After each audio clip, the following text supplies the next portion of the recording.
Welcome to all student. Gaze and success point में आपका स्वागत है। आज हम करेंगे 12th बिजनेस स्टडी।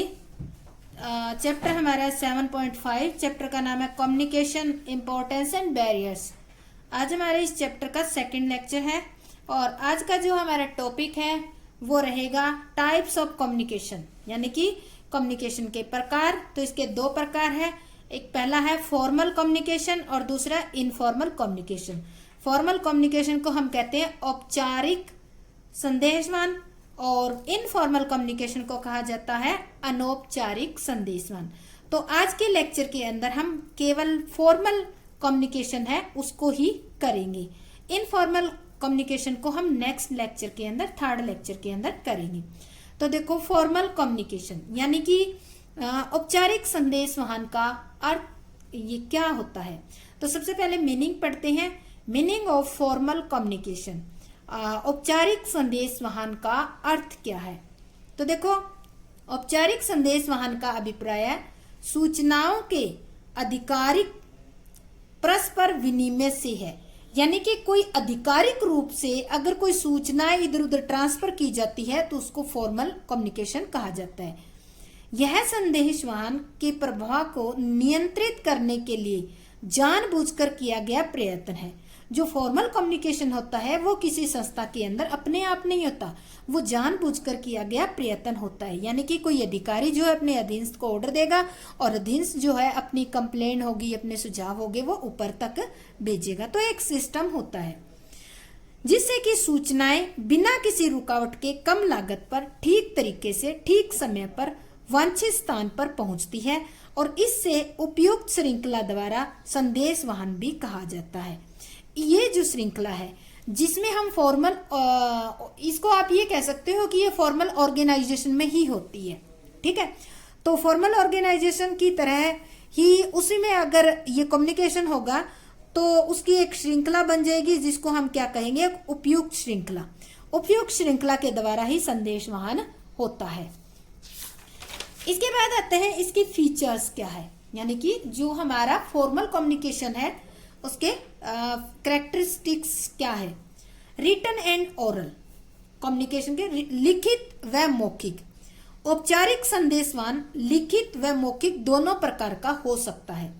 दैनिक कार्यों को मौखिक संदेशवान द्वारा निपटा लिया जाता है, जबकि नीति संबंधी कार्यों को लिखित रूप में ही किया जाता है। यानी कि कुछ कार्य ऐसे होते हैं जो डे रूटीन के होते हैं, या कई बार एक दिन में 2-3 बार ऐसी कुछ इंफॉर्मेशन देनी होती है, तो ऐसे कार्य उनसे रिलेटेड कौन से होते हैं, मौखिक संदेशवान ही ज्यादा किया जाता है। और बाकी के कार्य जो है वो रिटर्न फॉर्म में, जैसे पॉलिसी वगैरह होगी, कोई रूल रेगुलेशन हो गया, उनको रिटर्न फॉर्म में लिखित में भेजा जाता है। फॉर्मल रिलेशंस औपचारिक संबंध। यह संदेशवहन उन कर्मचारियों के बीच में होता है जिनके मध्य संगठन द्वारा औपचारिक संबंध स्थापित किए गए हो। प्रेषक व प्राप्तकर्ता का किसी न किसी रूप में संगठनात्मक संबंध होता है। यानी कि ये जो संदेशवान है कर्मचारियों के बीच में संगठन में स्थापित पदों के अकॉर्डिंग उनका जो संबंध होता है उसी के अकॉर्डिंग होता है। जैसे कोई व्यक्ति किसी का सीनियर होगा, सुपीरियर होगा, यानी कि अधिकारी और अधीनस्थ का जो संबंध है उसी के रिलेशन के अकॉर्डिंग ही ये संदेशवहन कम्युनिकेशन किया जाता है। प्रिस्क्राइब पाथ, निश्चित पथ।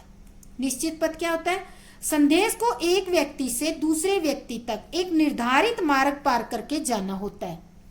यानी कि फॉर्मल ऑर्गेनाइजेशन में एक व्यक्ति से दूसरे व्यक्ति तक जो संदेश जाएगा उसके बीच में कोई रास्ता होगा, उसी के रास्ते से होकर ये संदेश जाएगा। उदाहरण के लिए, श्रमिक की बात को प्रबंधक तक पहुंचाने के लिए फोरमैन की मदद लेना जरूरी है। यहाँ पर निश्चित पथ इस प्रकार होगा, श्रमिक अपनी बात फोरमैन को बताएगा, फोरमैन प्रबंधक को बताएगा। तो इस तरह से जो बातें होती है, जो इन्फॉर्मेशन होती है, वो एक निश्चित मार्ग से जाती है। नेक्स्ट आता है हमारा ऑर्गेनाइजेशनल मैसेज, संगठनात्मक उद्देश्य। इस श्रृंखला द्वारा संगठन से संबंधित अधिकृत सूचनाओं का ही प्रेषण किया जाता है। यानी कि जो आप बिजनेस की बात कर रहे हैं, बिजनेस ऑर्गेनाइजेशन की बात कर रहे हैं, तो उसमें जितनी भी इंफॉर्मेशन होती है वो सारी की सारी किससे रिलेटेड होती है? उस संगठन से रिलेटेड होती है, उस व्यवसाय से रिलेटेड ही होती है, उनका ही प्रेषण किया जाता है। निजी संदेश इसकी परिधि में या इसके सर्कल में नहीं आते, निजी संदेशों को इसमें इंक्लूड नहीं किया जाता। डेलिब्रेट एफर्ट, जानबूझकर किया गया प्रयत्न। देखो, संदेश वहन की ये श्रृंखला स्वयं ही स्थापित नहीं हो जाती, बल्कि इसके निर्माण के लिए प्रयत्न की आवश्यकता होती है। संगठन के उद्देश्यों के अनुसार इसको निश्चित किया जाता है, यानी कि ये अपने आप नहीं होती। जैसे टॉप पोस्ट पर बैठे हैं वो अधिकारी पॉलिसी को बनाएंगे, वो पॉलिसी को बनाकर अपने नीचे मैनेजर को दे देंगे, मैनेजर उसको आगे डिप्टी मैनेजर को दे देगा, डिप्टी मैनेजर फोरमैन, और फोरमैन इस तरह से आगे सुपरवाइजर आगे श्रमिकों को बताएगा। तो इस तरह से ये अपने आप नहीं होता, ये जानबूझकर किया जाने वाला एक कार्य है। यानी कि इसमें प्रयत्न किया जाता है, कुछ कोशिश करके, एक पाथ डिसाइड करके एक इंफॉर्मेशन बनाकर भेजी जाती है। इसके बाद आते हैं एडवांटेज ऑफ फॉर्मल ऑर्गेनाइजेशन। जो हमारा फॉर्मल ऑर्गेनाइजेशन है उसके लाभ क्या है? सबसे पहला आता है maintenance of authority of the officer. इससे जो ऑफिसर होते हैं उनकी अथॉरिटी मेंटेन रहती है। अधिकारियों के पद की गरिमा की सुरक्षा, जो अधिकारी जिस पद पर है उस पद की गरिमा बनी रहती है। औपचारिक संदेश वाहन में अधिकारियों व अधीनस्थों का लगातार संबंध बना रहने के कारण लाइन अधिकारियों के पद की गरिमा बनी रहती है। फलस्वरूप अधीनस्थों पर नियंत्रण करने व उत्तरदायित्व का निर्धारण करने में सुविधा होती है। यानी कि अगर किसी प्रकार की कोई प्रॉब्लम आती है या हम कहते हैं कि कोई गड़बड़ होती है तो उसका उत्तरदायित्व इजीली निर्धारित किया जा सकता है। नेक्स्ट है क्लियर एंड इफेक्टिव कम्युनिकेशन, स्पष्ट एवं प्रभावपूर्ण संदेशवाहन। औपचारिक संदेश वाहन में प्रबंधकों व अधीनस्थों के मध्य सीधा संपर्क होता है। औपचारिक में प्रबंधक और जो अधीनस्थ होते हैं उनमें संबंध होता है। दोनों एक दूसरे की योग्यता, आदतों, भावनाओं आदि को समझ जाते हैं। प्रबंधकों को पता रहता है कि कब व किन अवस्थाओं में उनके अधीनस्थों को सूचनाओं की आवश्यकता पड़ती है।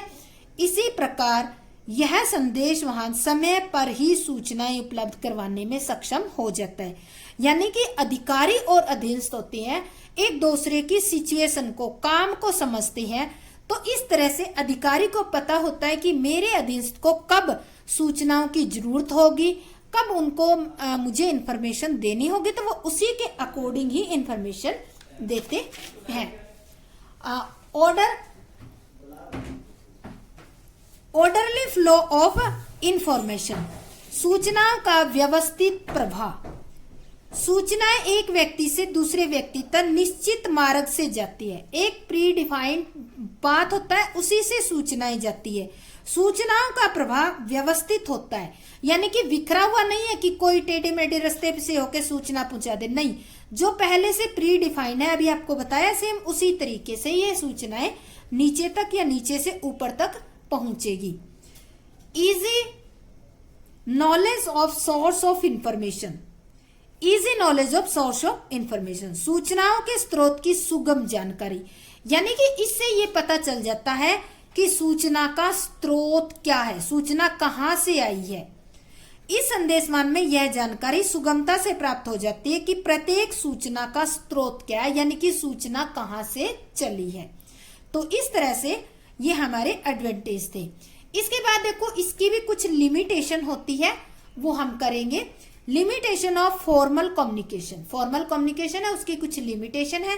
सबसे पहली है ओवरलोड ऑफ वर्क, कार्य का अधिक बोझ। आधुनिक व्यावसायिक संगठन में अनेक सूचनाओं, संदेशों व अन्य बातों का संदेश वहन करना पड़ता है। औपचारिक संदेश वाहन में इनको एक निश्चित मार्ग से भेजा जाता है, जिससे अधिकारियों का अधिक समय इसी कार्य में व्यय हो जाता है और उनके मुख्य कार्य छूट जाते हैं। यानी कि अगर एक निश्चित मार्ग से सूचना भेजेंगे तो सूचना को बनाना, भेजने में उनका बहुत सारा समय लग जाता है और वो एक प्री डिफाइंड पाथ से जाने के कारण इसके अंदर अधिकारी ज्यादा से ज्यादा टाइम तक इन्वॉल्व होते हैं। तो इससे उनका जो इम्पोर्टेंट टाइम है वो सूचनाओं के आदान प्रदान में ही बीत जाता है, इस कारण वो कोई और इम्पोर्टेंट काम नहीं कर सकते। डिस्टॉर्शन ऑफ इंफॉर्मेशन, सूचनाओं का स्वरूप बदलना। यह विधि सूचनाओं के प्रवाह में रुकावट भी बन सकती है। कई बार रुकावट बन जाती है, कैसे?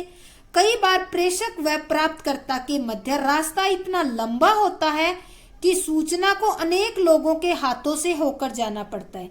जब सूचना का रास्ता यानी कि प्राप्तकर्ता और जो सूचना भेजने वाला है, अगर उनमें ज्यादा दूरी है, कई व्यक्ति उसके अंदर इंक्लूड हो जाते हैं, तो क्या होता है, सूचना का रूप ही बदल जाता है।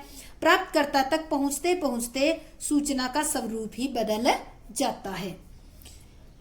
ओवरलुकिंग बाय द ऑफिसर्स, अधिकारी अधीनस्थों के सुझावों व शिकायतों पर अधिक ध्यान नहीं देते, वे इन्हें नित्य क्रम के कार्य मानकर अनदेखा कर देते हैं।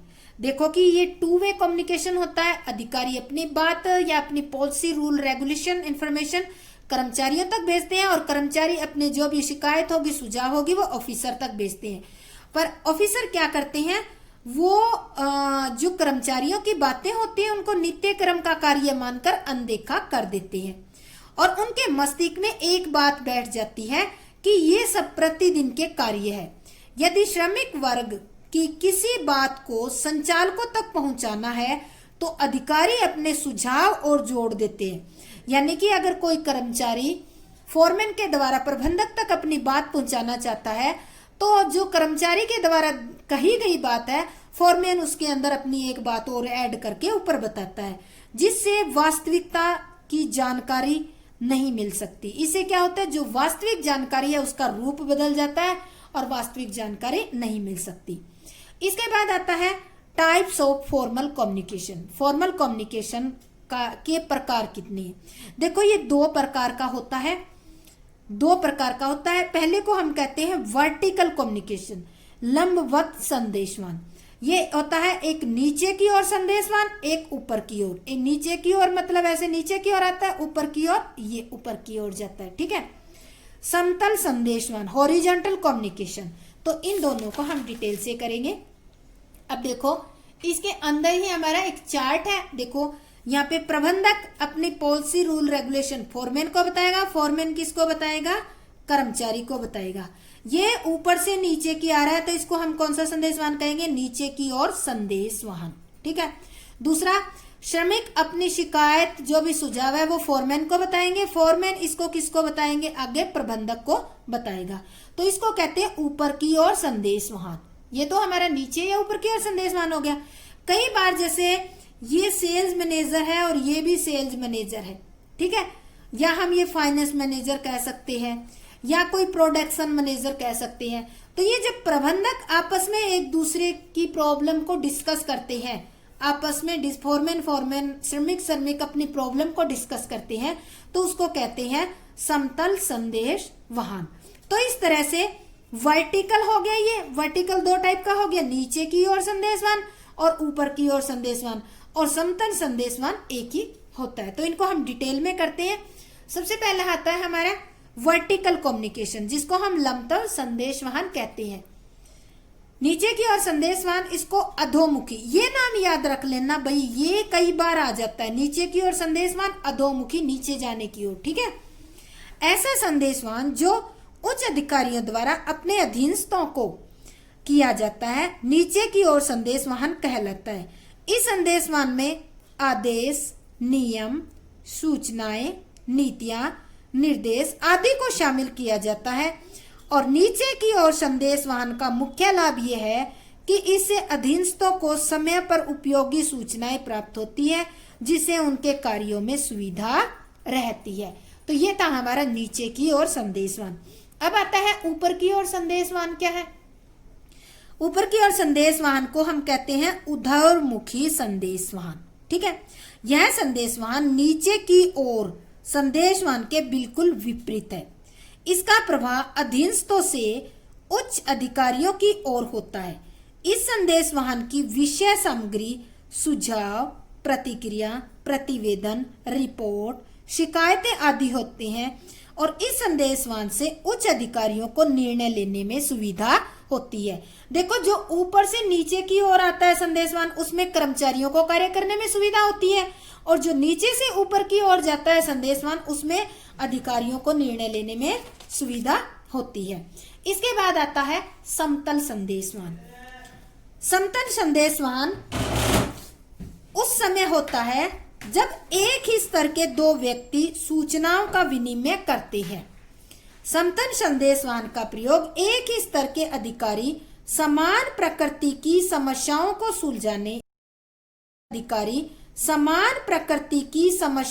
सुलझाने तथा अन्य लोगों के अनुभवों का लाभ उठाने के लिए करते हैं। समतल संदेशवाहन की विषय वस्तु में सूचनाएं, निवेदन, सुझाव, पार्श्विक समस्याएं और समन्वय संबंधी जानकारी को शामिल किया जाता है। इसके बाद आता है फॉर्मल कम्युनिकेशन नेटवर्क, यानी कि जो औपचारिक संदेशवान है उसका जाल, उसको किस तरीके से समझेंगे। जिस व्यवस्था में औपचारिक संदेशवाहन होता है, ये क्वेश्चन इंपॉर्टेंट है भाई, आप ध्यान करना, यहाँ जाल लिखा हुआ है, नेटवर्क, ठीक है। जिस व्यवस्था में औपचारिक संदेशवाहन होता है उसको औपचारिक संदेशवाहन जाल कहते हैं। जिस व्यवस्था में औपचारिक संदेशवाहन होगा उस व्यवस्था को औपचारिक संदेशवाहन जाल कहते हैं। औपचारिक संदेशवाहन चाहे लंबवत हो या समतल, यह अनेक प्रकार से हो सकता है। औपचारिक संदेशवाहन जाल के विभिन्न प्रकार, कई प्रकार का होता है, जिनको हम डिटेल से करेंगे। देखो, अभी मैं आपको बताती हूँ कि यहाँ A, B, C, D 3 है। अगर A ऊपर से नीचे की तरफ इस तरह ये सूचनाएं भेज रहा D तक आती है, तो ये क्या है, चेन संदेशवान। और नीचे से ऊपर भी इसी चेन में ही जो सुझाव शिकायतें वो जाएगी।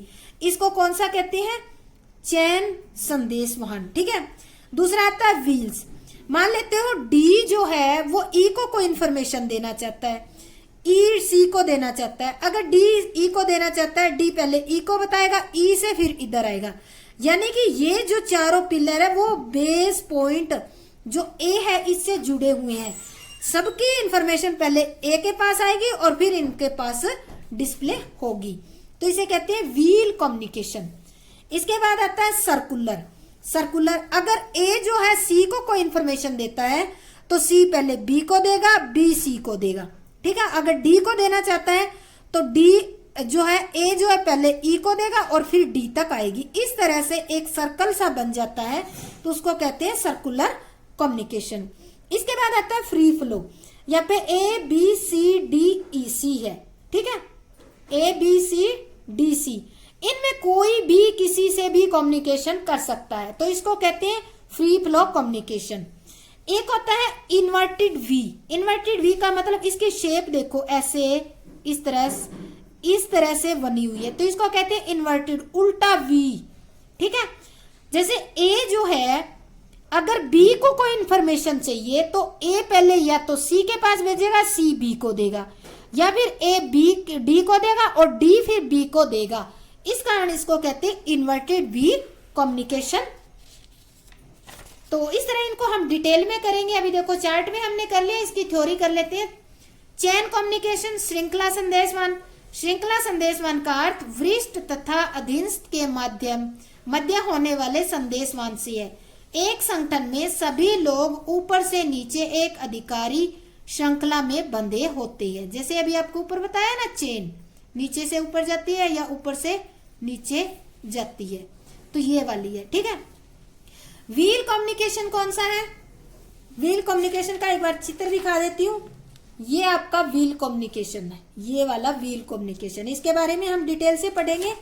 देखो, इस संदेशवान में एक अधिकारी के सभी अधीनस्थ उसके माध्यम से एक दूसरे से बातचीत करते हैं।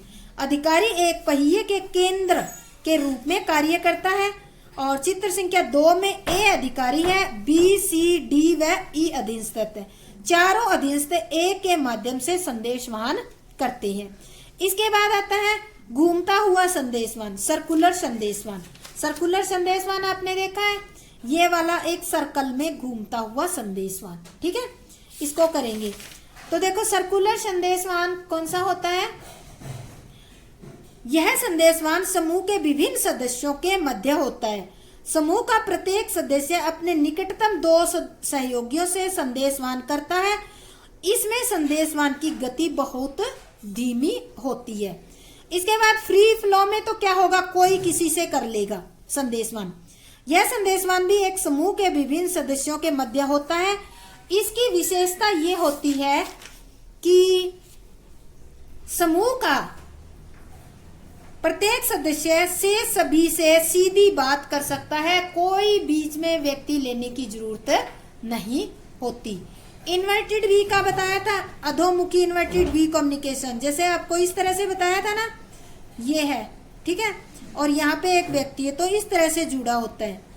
ये व्यक्ति इसको देगा, ये फिर इसको संदेश भेजेगा, या फिर ये इसको देगा और फिर ये यहाँ पर संदेश देगा। इस संदेशवान के अंतर्गत अधीनस्थ को अपने बॉस के साथ सीधे ही संदेशवान करने की अनुमति प्रदान की जाती है। इस संदेशवान में संदेश तीव्र गति से प्रेषित होता है। इस कारण इसको इन्वर्टेड वी कम्युनिकेशन कहा जाता है। अब देखो इसके अंदर मैं आपको दोबारा लेके बना के बताती हूँ। इन्वर्टेड वी के अंदर ए क्या है आपका, एक अधिकारी है, ठीक है, और बी और ये हमारा डी जो है 2 अधीनस्थ है, ये मैनेजर है, और ये आपका सी जो है क्या है, सुपरवाइजर, फोरमैन है। अब फोरमैन जो है इसको देगा, ये इससे और इससे भी कनेक्ट हो सकते हैं, यानी कि ये जो अधीनस्थ है ये अपने अधिकारी का जो अधिकारी है ए, उससे भी ये सीधा संपर्क कर सकते हैं। इसको कहते हैं इन्वर्टेड वी कम्युनिकेशन। तो ये आज हमने किया फॉर्मल कम्युनिकेशन के बारे में। तो आप को अगर ये बहुत अच्छा लगा है और आप देखते देखते यहाँ आ गए हैं तो मेरे चैनल को ज़्यादा से ज़्यादा सब्सक्राइब करें, लाइक भी करें, आपको अच्छा लगा है तो। आपका देखने के लिए बहुत बहुत धन्यवाद। जय हिंद।